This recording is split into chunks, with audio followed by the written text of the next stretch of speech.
Okay, well, joining us today, we have our football correspondent, David Ornstein, and also Arsenal writer, who was also at Old Trafford, actually, yesterday afternoon, Jordan Campbell as well. David, let's start with you. I guess this is a good result for Arsenal, really. Not just because it's against Manchester United, but also, I guess, getting rid of the hex that is Old Trafford for that team.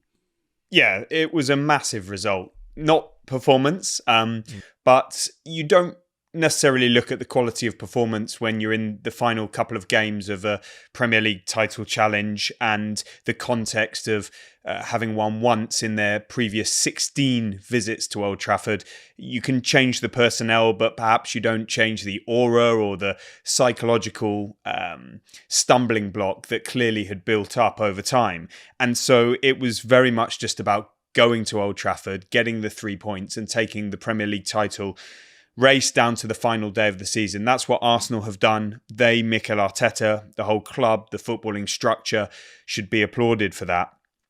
And it's really quite remarkable to see that they've stayed the distance this time, which they didn't do a year ago, and we'll come on to discuss that a bit more.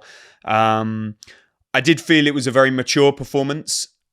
There was a couple of moments where United built up ahead of steam. Their fans were up as well, and you saw Garnacho running at Ben White, at Saliba, and you thought in previous years Arsenal could well have crumbled. A sense of deja vu would be returning, and yet those two players in particular stood up to everything that was thrown their way, as did most of their teammates.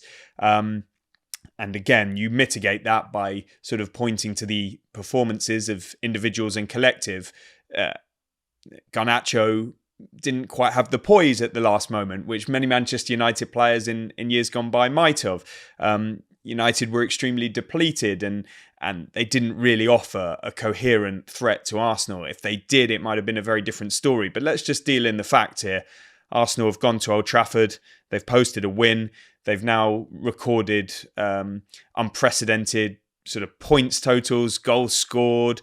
Their defensive pairing of Gabriel and William Saliba, I think 33 appearances this season together. That's just extraordinary.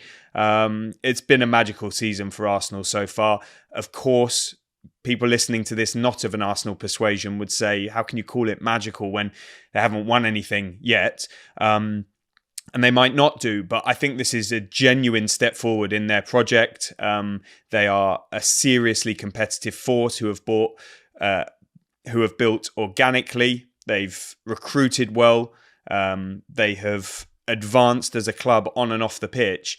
And it appears that they are here to stay as a force, which is really quite something when you consider they're up against the might of Manchester City and everything they have behind them, experience, wealth, and so on.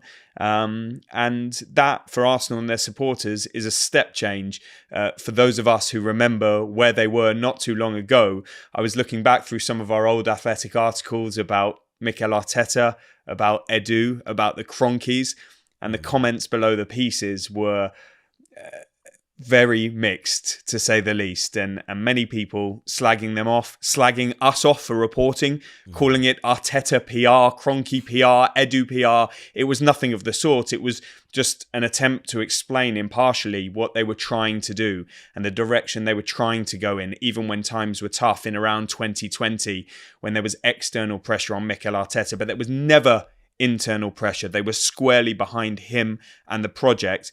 Yeah. And today we are seeing why. Yeah, Jordan, this brings me nicely onto this idea of trusting the process then, because naturally you got a sense that Mikel Arteta was very optimistic after the match yesterday, talking about Arsenal making history and whatnot. But this has been the big thing, isn't it? Hasn't it? When Arsenal haven't been playing at their best, we've always spoken about trusting the process. But, you got to say, this team has shown resilience, maturity and a mental strength now that perhaps we should be trusting that process? Yeah, I think so.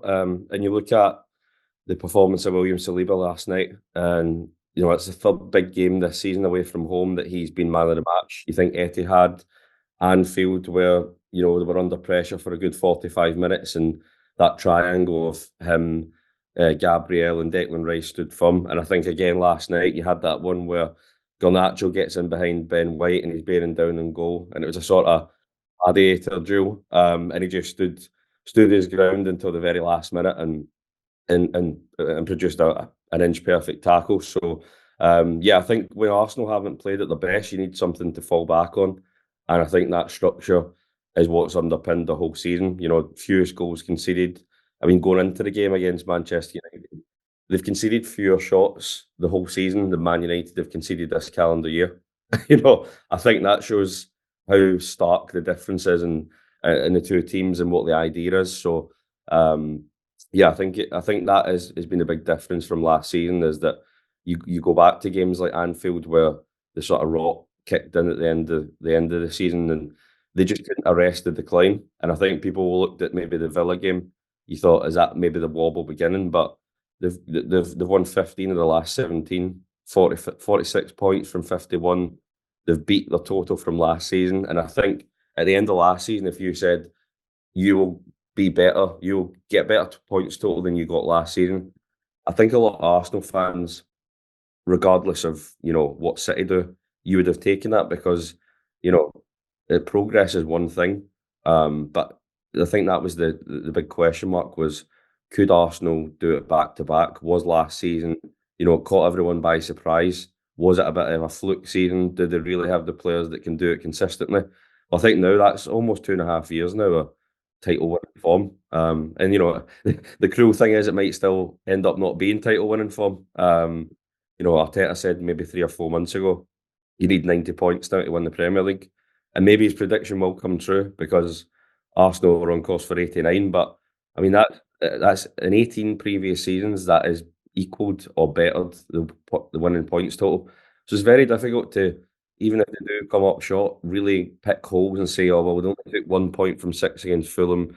They lost that game to West Ham. They lost that to Aston Villa. They should have never dropped Havertz for that game or moved them back to midfield. I think it's almost impossible to start, retrospectively going back through the season. Arsenal have been phenomenal in the second half of the season, almost flipped the momentum from the way it was last year, where they were unbelievable and then sort of faded away. This year, it's been building.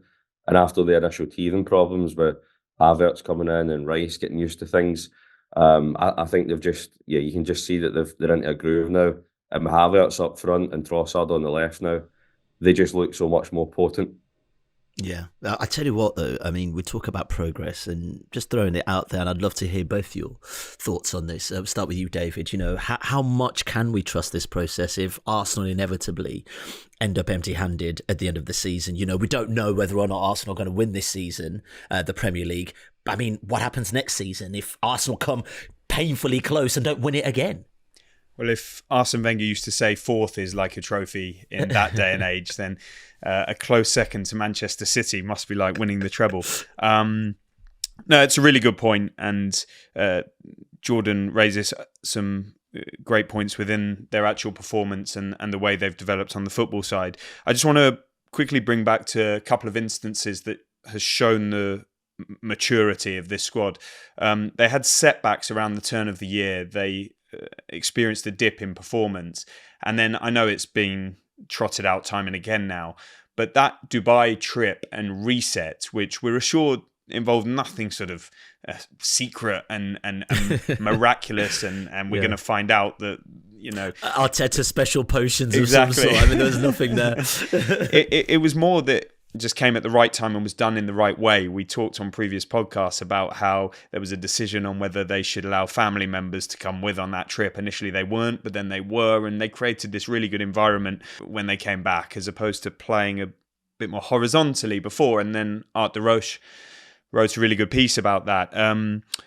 Then they experienced the defeat to Aston Villa, and many people would have said Arsenal would have crumbled at that point, and yet they've risen again and shown great, to use a Troy Deeney expression, cojones. Like this is a team that experienced the loss of William Saliba last year, and then when they stuttered against Aston Villa, everybody was sort of saying, of a non-Arsenal persuasion, oh, I thought it was just about William Saliba. Well, he has shown himself to be absolutely critical to what Arsenal are doing. And so there's so many pointers at which you look at this not being progress, if we're going to quote Mikel Arteta, but actually history.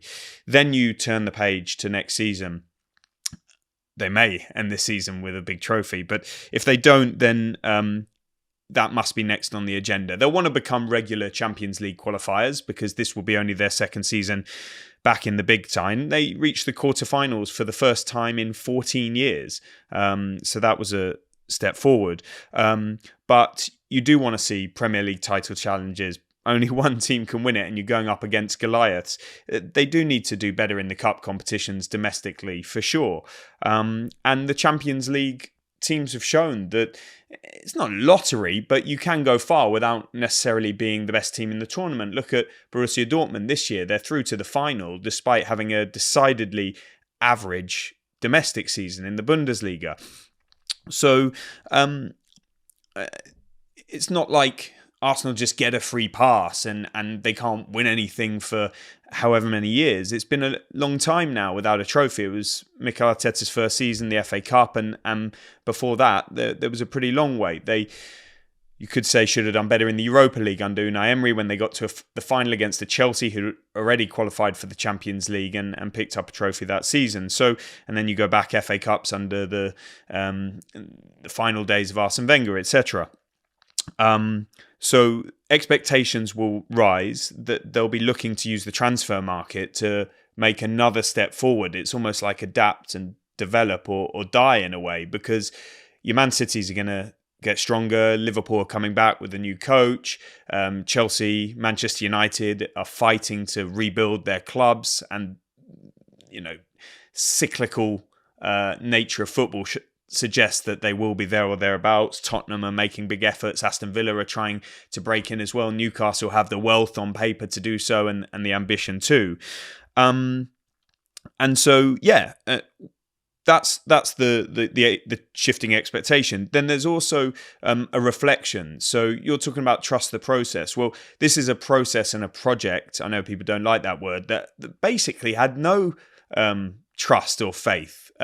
There were protests to get rid of the Kroenkes from Arsenal.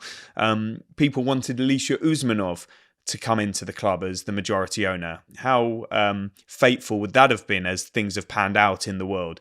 They wanted Daniel Ek to take over, the Spotify billionaire. And there were extremely high-profile, notable former Arsenal players, legends, who were backing that attempted takeover that would have removed the Kroenkes if it had gone through.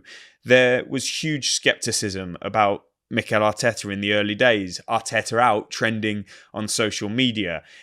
There was a period where Edu, as technical director, now sporting director, was being called every name under the sun by sections of the public.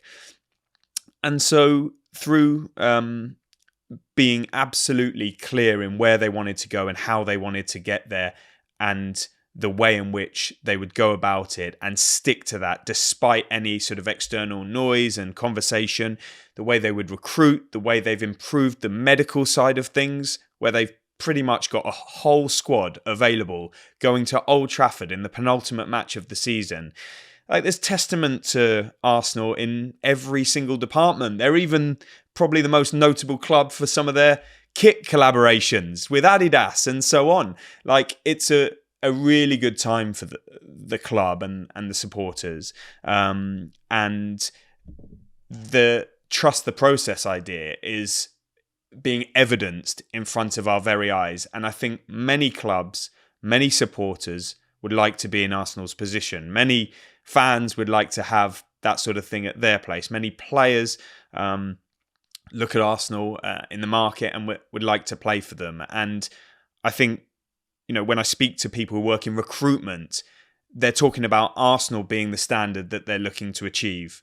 And that is a complete about turn. They're not perfect. At youth level, for example, they've got very few players compared to some of their rivals of the required level, like a Manchester City and a Chelsea, maybe even a Tottenham and Manchester United. And they are trying to address that, as we've spoken about recently. And so they are a work in progress, but the trust in the process has been vindicated so far. Yeah, Jordan, I mean, look, you can have the greatest merch in the world, right? But if you're not winning the Premier League, for instance, your team looks great. All the kit, but no idea, right? Like, let's face it, can this fan base deal with another trophyless season? Can the Cronkies, who've made a massive taken a massive gamble, considering, that the toxic nature of things previously, take another season trophyless? I mean, I guess that's the tension in the modern day, is that we talk about projects a lot, but there's so little patience in modern football. So how to marry those two things is difficult. But I think because Arteta was starting off at such a low base and he got that early trophy, he's got a lot of credit in the bank. And I think you'd be hard pushed to find any Arsenal fans who would turn around and if they don't win it next weekend would say, well, that's him, it's black or white, he's got to go. Um, I think there's a feeling that it's a matter of, when, not if, with Arsenal. And if they don't win it, then it will be next year, it'll be the year after that. And I think you can have faith in that idea because of the average age of the squad. It's very, very young, and they've been so aggressive in tying those players down. Saliba, Gabriel, Martinelli, Saka, even Ramsdale before they brought in Raya. All of these players were tied down on long, long deals that will keep them there till the 28, 29. So there's clearly a long-term plan there. And I think a lot of these players now, the 7 or 8 of them that you can see they are ever-present first choice and they'll be the starters next season. I guess the only concern is that we've gone from a big 6 to now probably a sort of optimistic 8 or a 9 where you're thinking Villa, Newcastle, Brighton, they're all really pushing and trying to up the level. And who's to say that someone like a Spurs, if Ange, is given the keys and can really, level up, or Chelsea's maybe project comes together next season, or Villa, break the glass ceiling like Leicester. There's nothing really to say that a team can't come from nowhere, a bit like Arsenal did last season, because no one saw that coming from really anywhere. So I guess that's the concern, is that if you don't do it when you're in the thick of it and you do have a real chance, there's no guarantee that you can maintain 84, 89 points. It might be that there's a slight dip, but I don't think with this Arsenal team that they're going to go anywhere. I look at them and I think that is now the new sort of floor for their points total. But I guess everything comes down really to Guardiola's future. And does he go? Will depend. Whether he goes will have a big bearing really on how this Arsenal team are viewed in the years to come, because Klopp's time is obviously coming to an end at Liverpool, and you look back and you think they've got one Premier League title to show for their efforts, and that's a team that's registered points totals of 99, 98, and I think 92 or 93, and they've got one title to show. So I think if we're in the business of looking purely at a spreadsheet and thinking how many titles have they got, then this Arsenal team might not go down as one of the all-time great sides. But I think over the next 2 or 3 years, if Guardiola moves on, they're primed to be the next sort of mega team to step into those shoes and really dominate. But yeah, I think what would have helped them was a good cup victory the last couple of years. They've got the team to do it. I felt in the Champions League, Arteta was a little bit. He played with a handbrake on. It was the same with Porto. It was the same with Bayern Munich as well, where you could see they were too conscious about giving away something at the back. And I think at that level, you've got to be more aggressive if you're going to try and actually break down these teams. So I think that'll be a learning curve. But Jorginho was speaking about that this week, is that Arteta's still learning, and he's seen him develop as a coach and how he handles the emotional side of it, how he deals from week to week. So, I think that is something that maybe goes underappreciated, is that Arteta's in his early 40s. This is still his first managerial job. He is learning on the job, and he's learning what works and how to handle these situations. And you look at them now, and you go, well, they have clearly learned from this time last year, where they're able to cope with the pressure and they're able to produce a Man City style run of wins where they've won 15 out of 17. So yeah, I think there's been huge progress, and I don't see that now stopping. Yeah, just to add, that's a really salient observation by Jordan, because we were both in Arteta's press conference after the game yesterday, and he was seemed quite frustrated and disappointed by their performance early on in the match. They weren't delivering what I guess they had planned or what he was expecting. And that wasn't a performance of champions in that isolated game. You know, when you see these kind of moments as a team close in on the title, whether it was Arsenal back in their trophy-winning campaigns, Man City that we've seen year after year now, Manchester United in their heyday, Chelsea and so on, they kind of steamroller teams, the best teams, let alone one that was as depleted as Manchester United. I rarely recall such a bad Manchester United lineup. There are the mitigating factors, of course, and the bench was scary. And Arsenal didn't find their fluency. And that's why it became a match to just tick off. And Jordan's absolutely right. In really big matches, like Bayern Munich, over 2 legs, etc., they've not really impressed in the way ideally you would expect them to. And they could well have been beaten yesterday, or at least drawn, and that would have been pretty much the title over. So, let's not get too carried away. Maybe I was before. There is improvement that needs to take place, because when you watch City at the moment, they're coasting through these matches, and that goes to show their quality and experience when it really matters.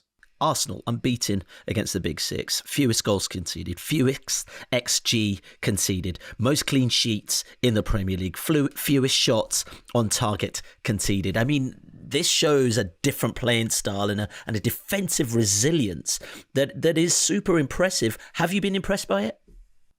Yeah, I mean, I really have. And I think in November I wrote about the fact that when you come back to look at this Arsenal team in, say, 10, 20 years, what will they be defined by? And I think it will be that defensive solidity. You know, even you look at the front line, Havertz is almost defined as much by what he does to trigger the press and how he sort of, you know, characterises what this team's collective style is, as much as it is about his goal scoring there.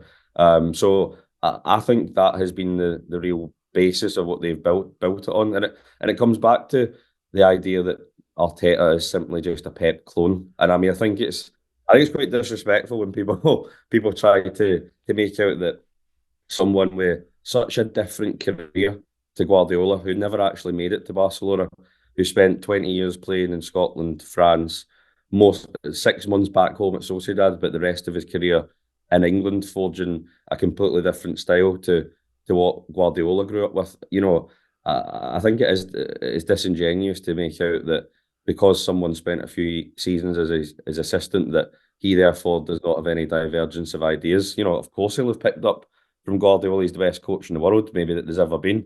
But you know, I think you can see the style now. I think maybe in the last couple of years it was harder to differentiate because you were watching Arsenal try to find out who they are as a team. But I think now they're comfortable in their own skin. And you can see there's that blend of directness now, and I think that comes back to maybe it's called Arteta's schooling under David Moyes for so many years at Everton. I know we've spoken about that before, but you're looking at this final week and thinking he's got his old team Everton he's facing, and he's got David Moyes trying to do him a favour maybe at West Ham. Maybe he goes out with one last backs to the wall defensive masterclass to help out his prodigy, but. Yeah, I think it is that triangle of Saliba, Gabriel, and Rice. That for me has been the big difference. And I guess next season, if you throw it forward, you look at it and think, okay, Rice was sort of brought in with the idea of being the number 6, and he was going to let Havertz and Odegaard go. But as it's evolved, and Arteta's had to play with the cards he's dealt with injuries and lost, Havertz not really hitting the ground running in that position. He's adapted, and now Rice is now mostly playing as a number 8. And I guess when you're looking at the summer recruitment, I think that's maybe something that he has to nail down is, do I see Rice as a 6? Because then you can go and spend on an 8, or vice versa. I think that's maybe something that they've got to decide is Havertz now a number 9 for us mostly?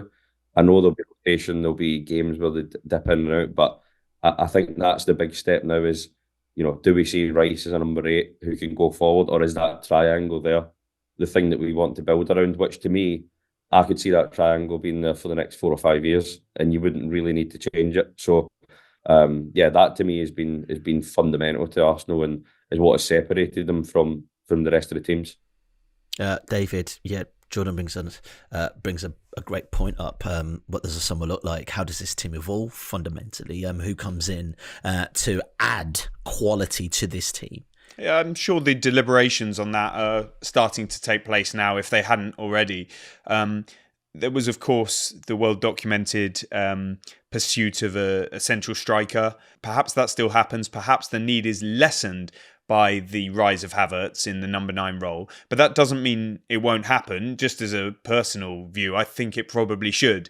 There are some good options on the market. And if Arsenal can make it work financially, just watching them at Old Trafford yesterday, the option of a recognised frontman, I was about to say prolific, but you can't have everything. And the supply and demand don't quite match in football at the moment. There are many clubs looking for that person. There's not too many Thierry Henry and Didier Drogbas around right now. But clearly a decision needs to be taken on that position. And I don't think there's any concrete outcome to that just yet. As always, some backup in the wide areas. So that's not a new area of interest, and we've seen multiple names linked with it. We've mentioned them on these pods. I think there's a huge decision on Declan Rice's position. Is it going to be a number 8 or is it going to be a number 6? If it's going to be a number 8, where he has shown himself to be maybe more capable than people knew when they saw him at West Ham and England. He does have an attacking threat and goals in his game and even assists. And I thought against Bournemouth, he really showed himself running into the box for that goal, that he can be a number 8. Then they would recruit a number 6, somebody like a Zubimendi, for example. Bruno Guimaraes is also viewed by Arsenal, Newcastle and others in football as being a 6 really rather than an 8, although with the capabilities of operating in the 8 if needed. However, if they decide Declan Rice will be a 6 going forward, which many people still feel is his most natural position, then they'll look to recruit, by the sounds of it, an 8. And again, we don't know firm names yet. The 8 market is, you hear a number of clubs being linked with your Paquetás, your Kuduses, Eze in a way. So I'm not saying they're Arsenal targets, but clubs at that level will be looking in the same bracket. Lots of this will be predicated on potential outgoings. Up top, somebody like Eddie Nketiah. Let's see what happens with Jesus. What about the advanced midfielders like Emile Smith-Rowe and Fabio Vieira? Then in behind them, Jorginho's signed a new contract. Will Thomas Partey be retained, or will some offers come in for him that can be considered? Sambi Lokonga, Mohamed El Neni. Then you go towards the back line. I think they'd be looking to do something at left back.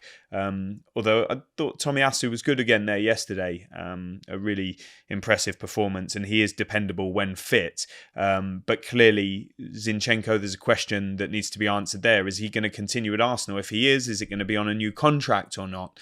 Kieran Tierney, Nuno Tavares, potential departures for them.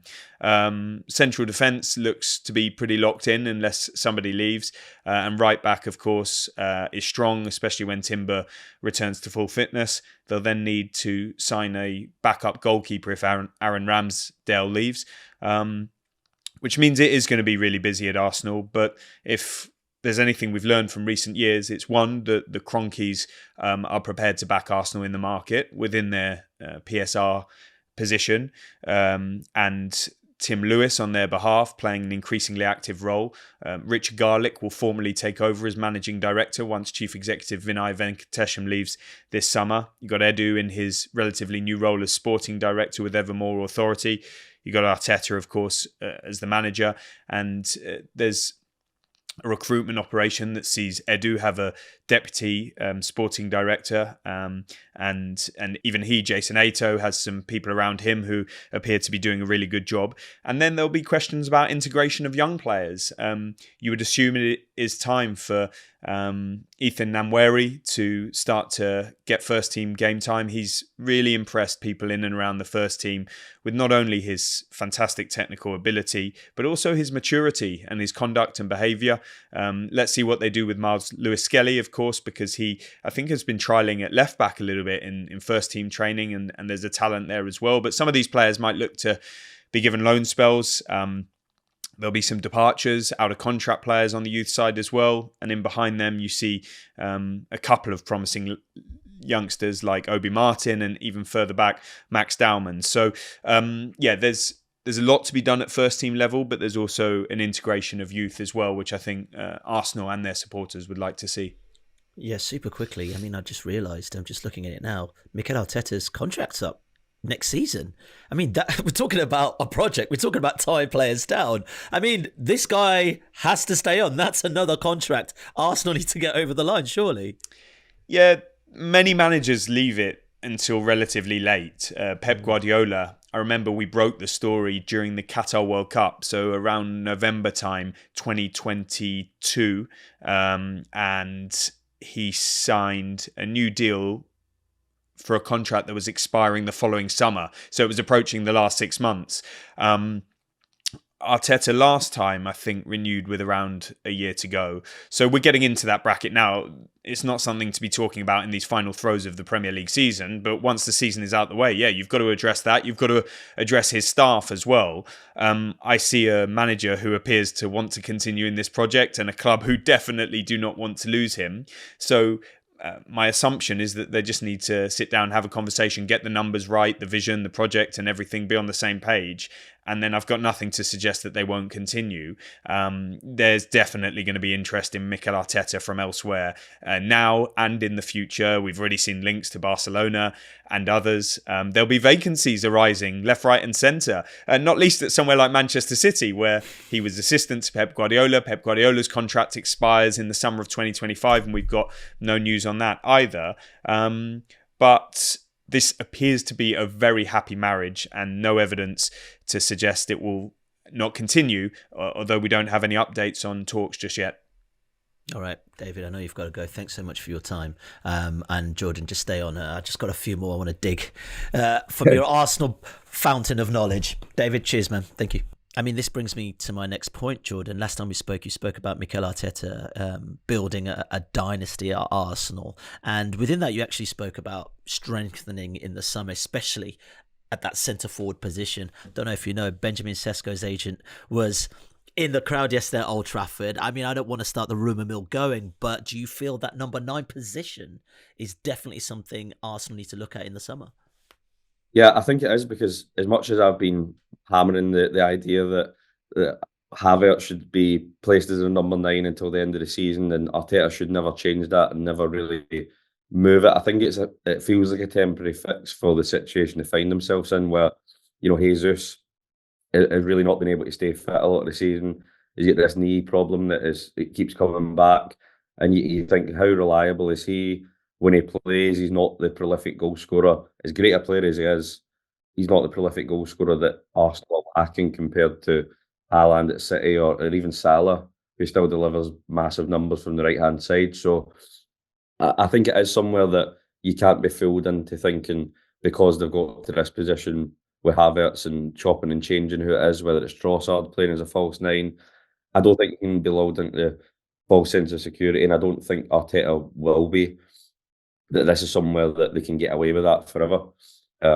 He's spoken about that before, about competing by sharing the load, but I think there's a limitation on that in terms of long term. So I think that it's got to be a priority for Arsenal. I don't know what style a forward it would be, because to me it would be somebody like a penalty box striker, like an Osman, or like a Tony, that sort of profile, where it's a physical profile and they don't drop in. They're more of the sort of attitude where they can run him behind, or you can go direct to him. It's less about link-up play. I think that would give Arsenal something different. But to me, the priority's got to be the left-hand side of the pitch. Because you look at the relationship between White, Odegaard and Saka, they play every game. It's Arsenal's whole strategy is skewed down that side. Compared to the left-hand side, Martinelli's fallen out of favour. We've had Havertz playing left centre mid, Rice playing there, Trossard playing there. Left back, we've chopped and changed with about 4 or 5 different players. So I think you look at it and you think that left-hand side has never really clicked. And if you can bring in a left back and a left 8 and really start to build a similar level of understanding as the right-hand side, then God knows what level Arsenal can go to. Because if this is what they're like just now, having really only one fully functioning engine in the team, then I think if you could mirror that on the left-hand side by bringing in a similar Odegaard type player, maybe right-footed, because I don't think the balance looked as good when Havertz was playing there. Maybe if you get somebody coming in from the other side, just to make them a bit more unpredictable, that to me would be the ideal solution. And I think I mentioned the last time that Kudus would be a player that I think would tick a lot of boxes. If the budget means that if you can't shift players out for the price you want and budgets are restricted, he kills a lot of birds with one stone in terms of being able to play as a 9, being able to play as a 10, an 8, right, left. And I think, I think he'll go to the very top, Kudus. I've said that before. He didn't go to Brighton because he wanted the release clause, because there was no doubt in him or his representatives' minds that in a year's time, after one season in the Premier League, that we would be in this position talking about him. And I think that's come true. So I would not be surprised if he's someone that the top teams are looking at again to try and take from West Ham. For sure, he definitely suits Arsenal profile of player, being versatile in various positions. And just very quickly before you go, you talk about up front, and I guess it also gets me thinking about this weird permutation whereby you've got Kai Havertz, who the manager spent so much time building up his confidence, is now a regular in the team. If Arsenal do go for another attacking player, what then happens to a player who is actually now showing incredible promise at this point in the season, a player that's been a great link-up man, a player that's also scored really vital goals to get Arsenal to where they've got to this season? Do you just be ruthless again and then maybe he becomes a squad player? I don't know, it's quite a strange one, isn't it? And it is, and I guess that's why we are not managers, and Mikel Arteta, guy who just says, yeah, Ramsdale, you had a great season, but I'm David Raya because that's what I think we need to do. I don't think there is much room to go, oh, well, he's been good for us, so I have to be loyal to him and I have to stick by him. What that does to Havertz, I don't know, because you don't want to leave him as a sort of refugee within the team where he's trying to, any haven to be a starter somewhere. But I think that has been his problem the last 4 years, is that you can't hang your hat on a certain position. But to me, he's best as a number 9, and I'm pretty sure there would still be occasions where he would play there. But I think that flexibility has been a key part of Arsenal's strategy in signing these Premier League proven players. I'd be surprised if they now move away from one of those criteria, which has been to go after those players who have proven themselves in England. So I imagine that they'll follow a similar pattern and try to bring in players who won't need the time to adapt. Yeah, okay, brilliant. Well, Jordan, thanks so much for your time, and also David as well, and also for more reaction to Arsenal's win at Old Trafford. Remember to check out our dedicated Arsenal podcast, Handbrake Off. Thank you so much for listening. We're back tomorrow. If you want to watch more episodes of the show, please subscribe to the channel. We'll be joined by the likes of David Ornstein, Matt Slater, Adam Crafton, Carl Anker, and plenty more through the season. If you'd like to listen to the episodes in full in audio form, search The Athletic FC wherever you get your podcasts from.